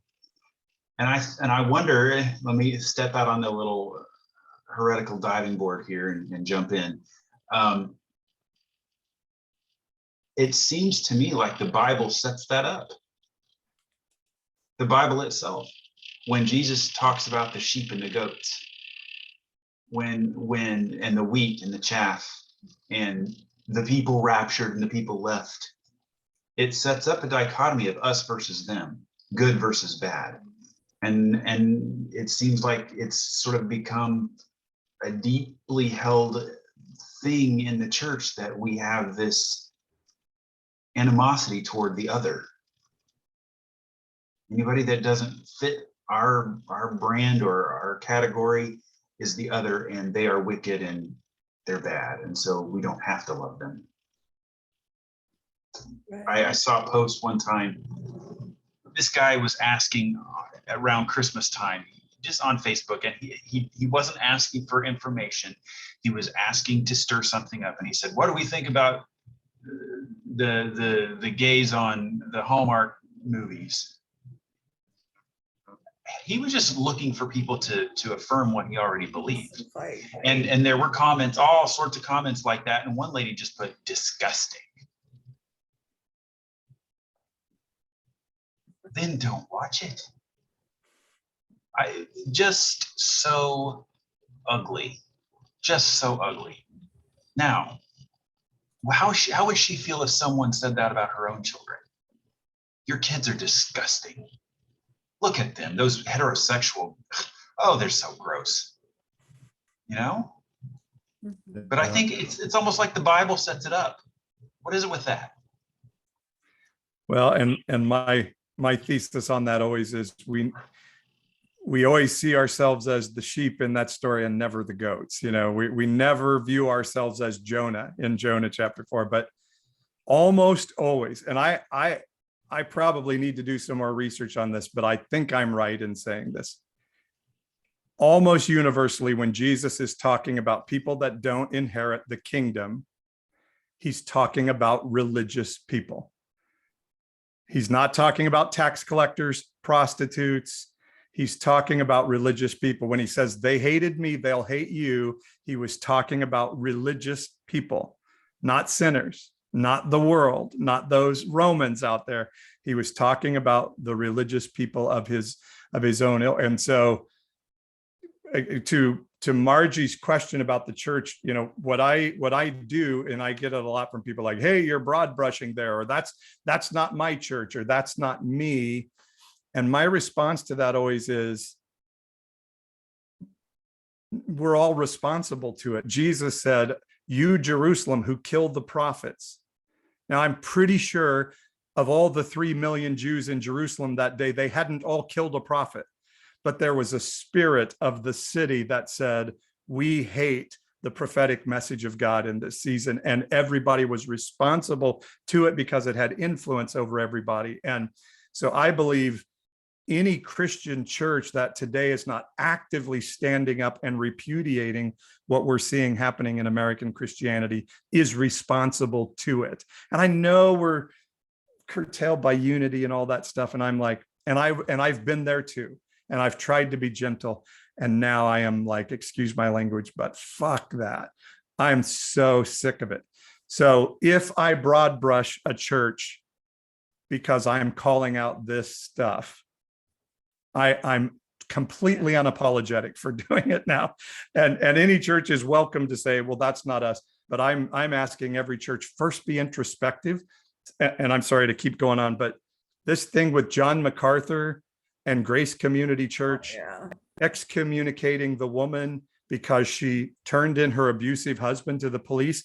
Now, I can get really mad at John MacArthur about that because I passionately hate John MacArthur. But that's not a one-off.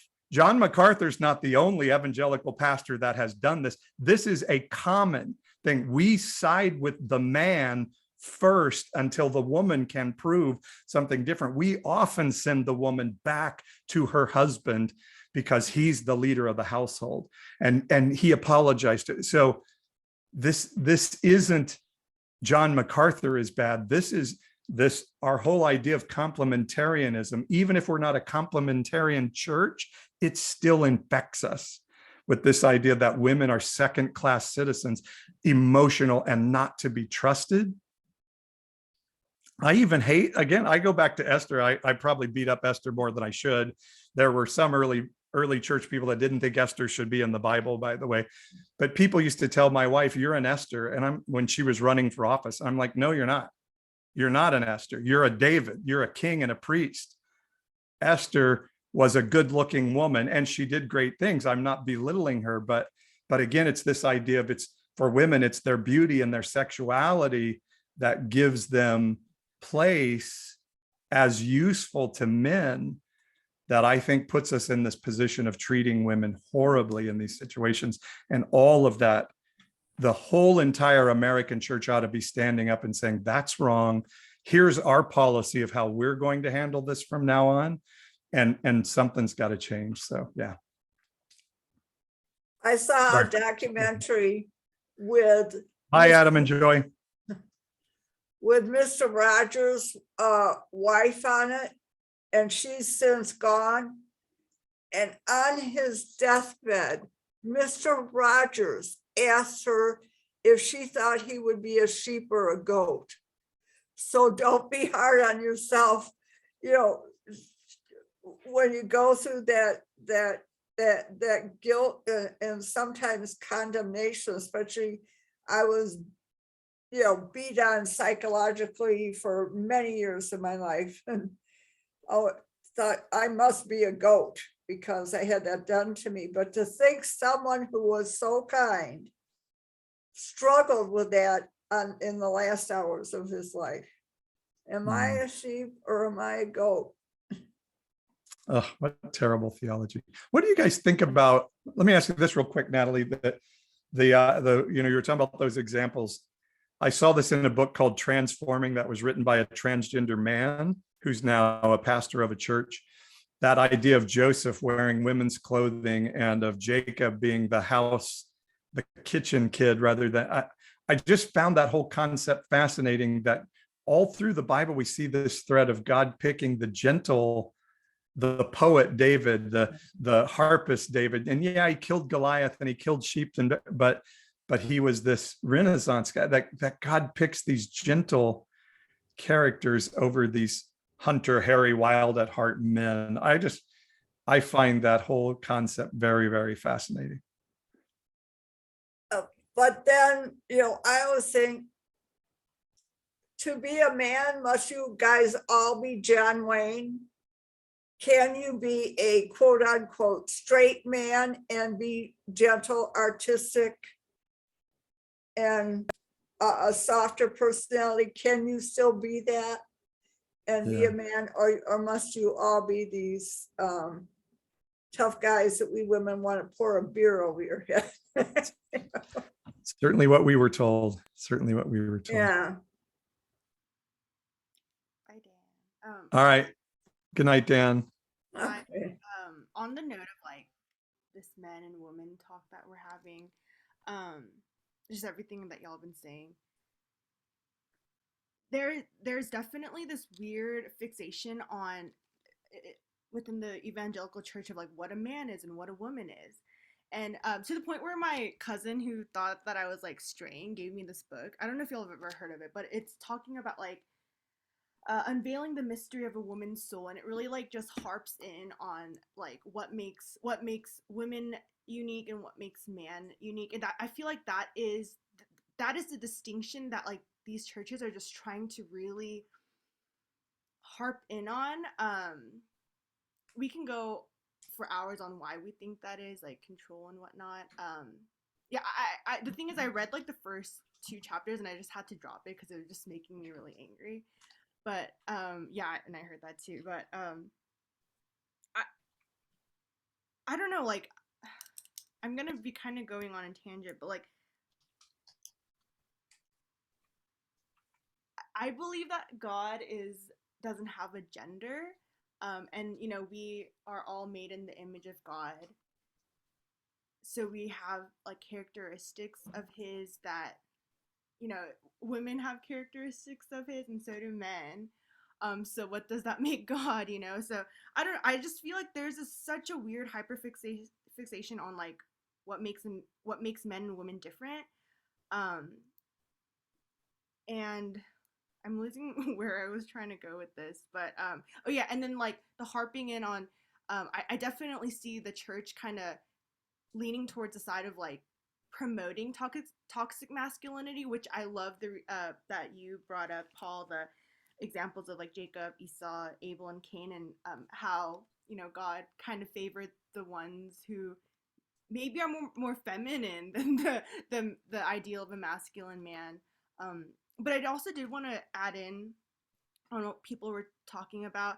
I think a lot of the fear that evangelicals have of their children listening or hearing about the LGBTQ community like at a younger age, if you take a look back, or for me, it's like I don't think you should be a parent if you're not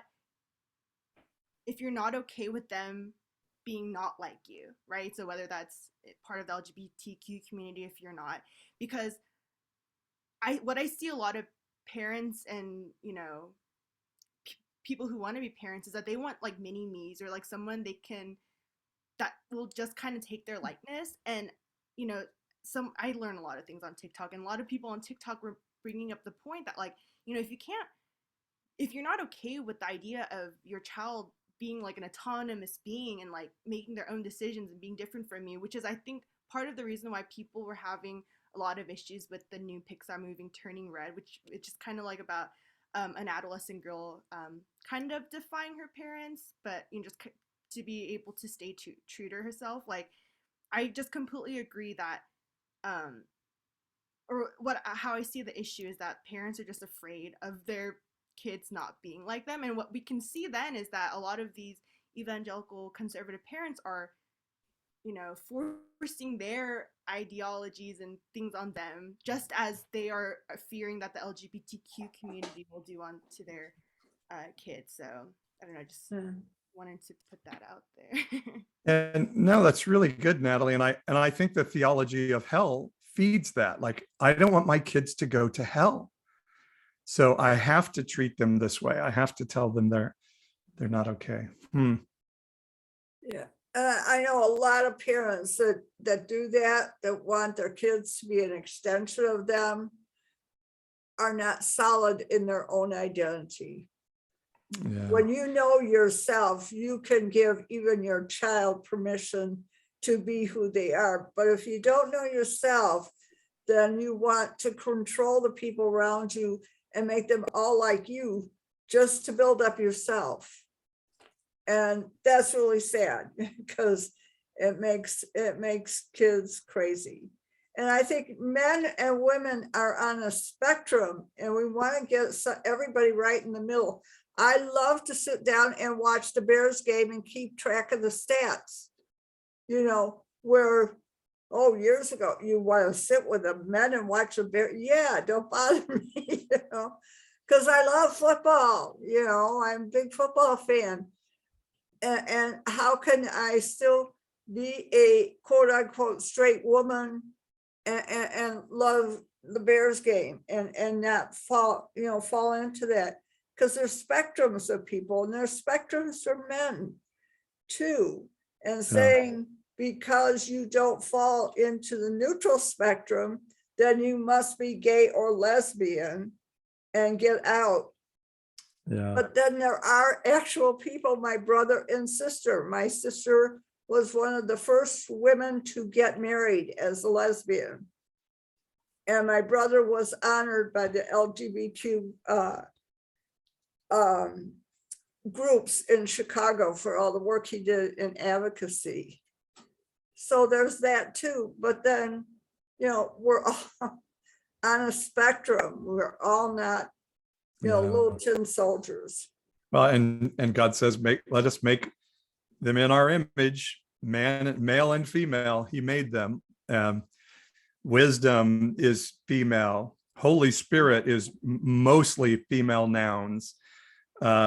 So that aspect of gender in God is not even biblical at all. And yeah, so you were given that book, Natalie. And then when I was a young father, we were given Wild at Heart, which is you take your sons and you take them hunting and shooting, and it's just so horrifying. I mean, I just think we've destroyed so many people, and it's terrible. All right, I'm going to let you guys go. All right.